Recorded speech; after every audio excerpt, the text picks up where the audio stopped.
কুরবানির ঈদ শেষ হয়েছে সেই তো কবে, সাথে কুরবানির গরুর মাংস ও গরুর ভুঁড়িও প্রায় শেষের পথে। তাই ভাবলাম গরুর ভুঁড়ি শেষ হওয়ার আগে একটা রেসিপি শেয়ার করা যাক। আসসালামু আলাইকুম, welcome back to my page Rakesh tiny world. আশা করছি আপনারা সবাই ভালো আছেন। গরুর ভুঁড়ি বা বট যে নামেই ডাকেন না কেন, সেটাকে রান্না করার জন্য গরুর ভুঁড়িতে প্রয়োজন মতো পেঁয়াজ, আদা রসুন বাটা, হলুদ গুঁড়ো, মরিচ গুঁড়ো, জিরে গুঁড়ো, ধনে গুঁড়ো, পরিমাণ মতো তেল, তেজপাতা, এলাচ, দারুচিনি ও আগে থেকে ধুয়ে কেটে রাখা আলুগুলো যোগ করে দেব। তারপর সবগুলোকে একত্রে সুন্দর করে মেখে নিব।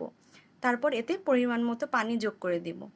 তারপর এটাকে ঢাকনা দিয়ে চুলায় বসিয়ে দেব। পানি শুকিয়ে আসলে ঢাকনা উঠিয়ে কিছুক্ষণ নাড়াচাড়া করে নেব। তেল ওপরে ভেসে আসলেই হয়ে গেল আমাদের গরুর ভুঁড়ি রান্না।